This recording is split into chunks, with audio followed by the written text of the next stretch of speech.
Previously on GameHammer. I'm 100% professional. Now hold still so I can begin. You've learned nothing from this review. Nothing! I can't believe I got away from that mad doctor. I need games. Games will restore me. Oh no! I meant a good game! Sonic, you broke my heart.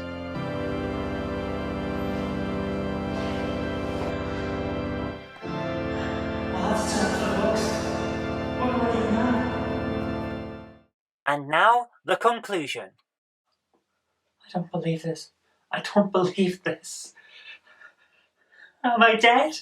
Or is this just an out-of-body experience caused by the worst betrayal possible? A Sonic fan, betrayed by the games that she loves. What am I supposed to do now? I can't spend the rest of my life dead. I've got games to play. Hello there. Who said that? Hello, I'm a monster. What on earth?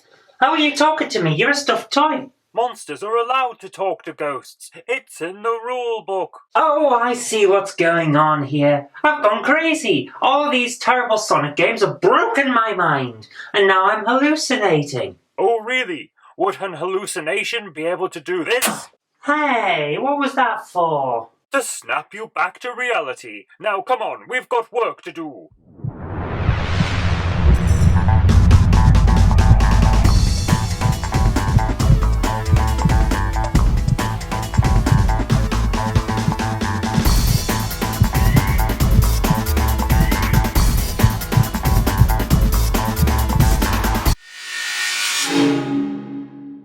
Come on, take a seat. We've got work to do. Look, you've got to tell me what's going on here. I'm pretty much lost right now. Yes, but that's no different to your usual state. You drift through life in a haze of obliviousness. I do not. It took you 30 years to realise I could talk. Fair point. Right, now we're both in agreement. So listen up.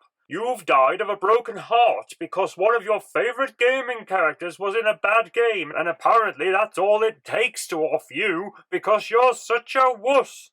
You know, I used to like you, but now I'm not so sure. Yeah, tell it to someone who cares. You've got 3 nights to put yourself back together, and the best way to do that is to play a game that doesn't suck. I've chosen one for you. Is it Dizzy? I like Dizzy. No, you've reviewed enough Dizzy games for now. Let's take a break. Check this one out. It's Scapeghost, an old text adventure from Level 9. Scapeghost was the last text adventure created by Level 9 Computing, a British company that was essentially our answer to the US's Infocom. They created their own virtual machine, called A Machine, to run all their games on, in a similar manner to how Infocom built their Z Machine system.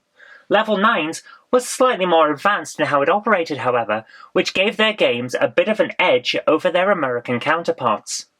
By creating games using their A-code programming language and running them on a version of A Machine that was custom built for each system the games would be released on, Level 9 could port all of their games to new systems in a very short space of time.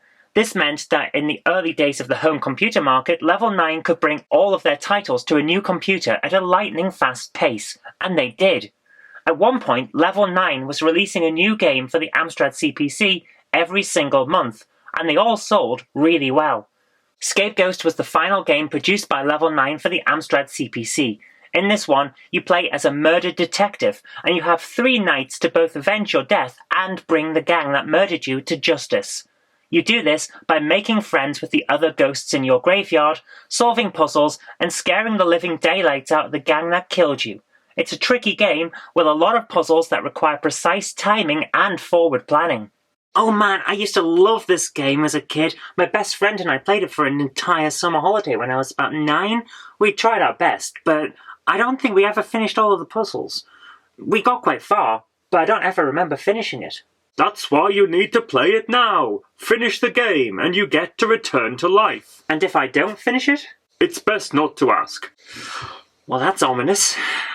I don't make the rules. Best get cracking though. You've got all 3 parts of this thing to complete, and only 3 nights to do it in. Alright. Let's get to it. What the hell? Why can't I touch the keyboard? Well, you are a ghost, dear. I thought that would have been obvious by this point. Well, how am I supposed to play the game if I can't touch the keyboard? Looks like you'll have to build up your ghost strength before you're strong enough to push down those keys. Oh, right. So it's just like the first act of the game, where you have to actually try and pick up light things before you're strong enough to pick up the heavier things. I get it. Good. Let's cue a training montage.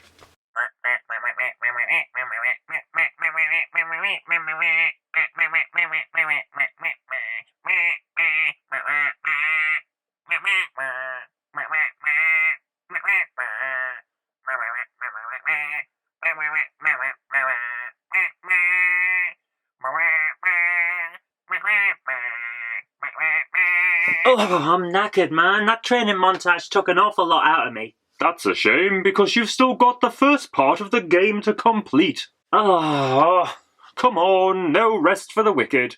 hey, I'm not wicked. Oh, really? I'm not. Whatever you say. In the first act of Scapeghost, you are a newly dead spirit who's very weak compared to the other ghosts in the graveyard. This causes you a lot of problems because you have few powers to call upon in order to solve the many problems that lie ahead of you. So you're going to have to get some help if you're going to finish this part of the game. The game requires you to actually solve some puzzles that either raise your standing with the other ghosts in the graveyard or solve the problems that have been plaguing those ghosts. So to do that, you need to master all of the game's rather complex parser. What's a parser? I'm glad you asked. A parser is the technical term for a text adventure game's list of recognized words and phrases. Basically, it's how well the game can parse English into commands that it recognizes, and then execute those commands. So it's like how the game knows to tell you off for being childish if you sniff bums or kick ass and the like. Oh, how delicately put. But yes, that is right. Level 9 games always had extensive parsers that could understand pretty complex commands, but by the time Scapeghost was released, they had this stuff down to a fine art.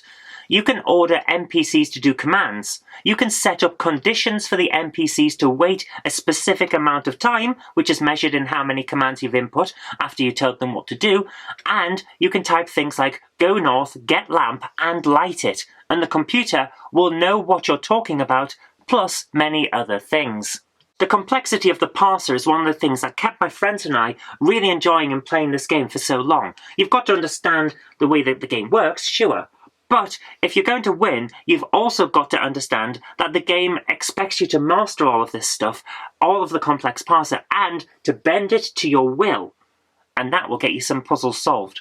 So it's not just a case of solving a puzzle to collect a piece of treasure and then moving on? Absolutely not. You've got to use the NPC ghosts and get them on your side, and then, with their help, solve all the puzzles through teamwork, and that means mastering the timing on the wait command, which is a very important one, as well as working out which NPCs are the strongest because only a few of the ghosts are able to lift and move certain objects in the game. In the first act, you need to be able to uncover the drugs that the murderers have stashed in the graveyard, knock down a wall, and open the door on a shed. This is all part of your quest to lead the police to the realization that you weren't simply killed in the line of duty. You'll also need to have perfect timing on the commands that you give to your fellow ghosts, because there are several occasions where every ghost has to issue a command at the same time. It's tricky to work this one out, but once you've done it, you'll feel great for achieving something that's far more complex than you would normally expect from a text adventure. The writing in this game is exceptional too. It's like playing a novel. With a lot of games from this era, text adventures anyway, you would get little more by way of description than you're in a cave, you're in a house. But with Scapeghost, you're given long, descriptive paragraphs that really draw you into the game's story. It's amazing. It really is. I am rather enjoying this game. Well, we finished the first part. Do you want to go on with the next one? Yes, but let's add a touch of variety, shall we? What do you mean? For difference's sake, let's play Night 2 on the ZX Spectrum. Scapeghost for the ZX Spectrum came on the same 3-inch disc as the Amstrad CPC version, which always amazed me as a kid, but delighted my friends because it meant that they could borrow the game when I was done with it. Many of my friends back in the 80s had Spectrums rather than Amstrads, and having a game that we could all pass around was therefore quite a novelty. The Spectrum version is almost exactly the same as the CPC version, as you would expect, given that they are both running the same A-code game on their own implementations of the A-machine system. As we talked about earlier, this is one of the major advantages of the Level 9 system. The only real difference is that the Spectrum uses lower colour graphics for its occasional pictures that the game will show to you, and these are so irrelevant to the game's story anyway that there's literally a command to turn them off if you want to just focus on the story. Hang on a second, why aren't we in a graveyard anymore? Ah, yes, that's the thing about Scapeghost. Each section of the game is set predominantly in a different location. In Act 2 here, you're off to a nearby house where the criminals who murdered you were caught in the act. This is where you really start to piece together the crime and get the police on your side. Your powers are growing in this act as well, so you have the ability to freeze and heat objects, as well as more power to lift and carry things. You're going to have to use these new powers, along with your mastery of getting NPCs to wait and carry out instructions, if you're going to complete the puzzles and help the police to solve your murder. The goal of this second act is to lay out all of the evidence that will show that you and your partner were both murdered, who did it, and where they all went. You've got to get the police to actually notice the evidence, though, which isn't the easiest of things. I take it you can't just phone them? No, you'll have to use more circumspect methods. Like what? Throwing a corpse down some stairs and setting fire to the house. Ho ho ho! Show me! Getting the corpse somewhere that the police will see it was the trickiest part of the game back when I was a kid. You can't pick it up, it's just far too heavy for you, even if you have your ghostly friend assist you. That's why you end up dealing with a long string of puzzles to both get access to the corpse, because the criminals didn't just leave it out in the open, and also to get it into the hallway where the emergency services will find it. Setting fire to the house, on the other hand, that wasn't hard at all. Apparently houses in adventure games were very flammable back in the 80s, and it's a wonder we all made it out of that decade alive when you think about it. You launched a body through a burning building! This game is awesome! Damn right it is. Whoever said text adventures were boring? Let's play Night 3! Alright. Let's play it on PC. Back when I was a kid, I always assumed that text adventures had died out when the 16-bit systems came along. They had been losing ground to advanced graphics and gameplay from the other genres for years by the time the 8-bit era was coming to a close, so I never went looking for what had long been my favourite genre of game when it came time to leave the CPC behind me. Despite that, text adventures continued to come along on the 16-bit systems, with Infocom, Rainbird, Melbourne House, and a plethora of other companies, plus a surprising amount of PD and shareware titles, all coming out for the 16-bit systems such as the PC. They were pretty good too, I have to admit. Scapeghost plays just as well on the 16-bit systems as it did on the 8-bits, and to be honest with you, the only noticeable difference is that the graphics on the occasional splash screen images are far nicer than they were on the other systems. They are nice, yes. Do you get to set fire to any buildings in this third act? Sadly not. Aww. But don't worry though, you get to haunt some people and scare the living daylights out of some criminals instead. Ooh. In Act 3, the police are on their way to the criminals' hideout, and you've got to keep these murderous scum from noticing until it's too late. This is harder than it sounds, because although 2 of the 3 criminals are playing cards, 1 is on lookout duty, so you'll have to keep your focus on him for most of this part of the game. You're on your own for this night because your ghostly friends can't travel this far away from the graveyard. That means you're going to have to go full poltergeist if you're going to win, which I will happily admit I'm absolutely fine with. It's time to go bump in the night and scare some murderers half to death. Brilliant! Your powers have increased again for this act, and now you can temporarily manifest as a spectre, which is great fun. The problem is, each trick you have up your sleeve will only work once, because the criminals get used to you very quickly. This can be quite frustrating when you first play the game because you'll be busy working out exactly what you can do, and when you do work it out, that's it. It won't work again unless you quit and start the section all over again. That sounds a bit annoying. It is a little, yeah, but that's one of the things that you have to remember about this kind of game. Text adventure creators often expected the players to actually have a notepad and pen right there next to the computer while they were playing. So it was expected, if not actually encouraged, for you to make notes and then to rely on those notes for repeat playing so you get further every little piece that you do. So, it's like homework? A little, yeah. Yeah. I'll take your word for it. Well, it's not the kind of game that suits everyone, I suppose. Personally, I like it. Give me a nice shoot 'em up any day. Each their own. Anyway, let's scare the crap out of these criminals and murderers and finish the game. There's a lot of character to the criminals in this third act. As with the other two parts, each set of characters will go about their business on a timed basis. After a certain amount of turns have elapsed, characters will say and do certain things, which makes the game feel far more real than many other adventure games. It's possible to watch the criminals playing cards and just enjoy what they say to one another as the card game progresses. I recommend that you don't do that, however, although if you're like me, you probably will watch it all the way through on one playthrough, then come back to play the game properly. Why shouldn't people just watch the card game if the dialogue is so good? Well, aside from the fact that the criminals will spot the police coming and escape, there's also a priest, and he's busy trying to do an exorcism on you. And if he finishes that before you make sure the criminals are caught, they never will be. Oh, so there's a time limit. Yeah, that's why you need to keep the criminals occupied, solve all the little puzzles along the way, and get them all caught by the police before the exorcism is completed, and then you go off to the afterlife. That's not a bad game, really. Yeah, I've always enjoyed it, and it was nice to finally finish it. So is your faith in games restored? You know what? I think it is. Good. Now let's get you back into your body before it starts to stink the place up. IBM Apple II Commodore Max sends this retro nerd back. What are you doing? That doesn't even rhyme. What's going on? What? Oh, I'm not drinking again. Hang on.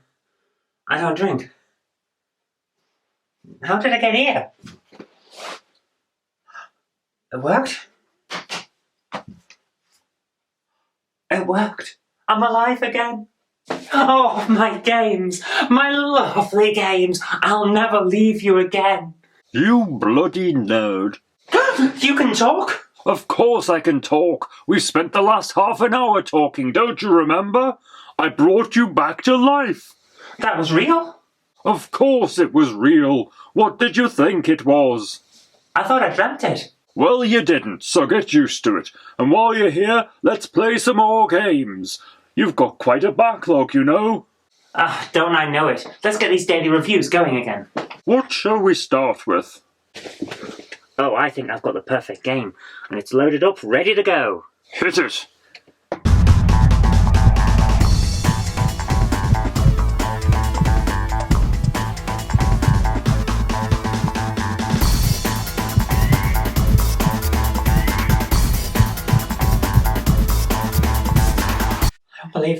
I don't believe this. Am I dead? Or is this just an out-of-body experience caused by the worst betrayal possible? A Sonic fan betrayed by the games that she loves. And did somebody order an enormous hand? Because I think it's arrived. That was terrible. Mm-hmm.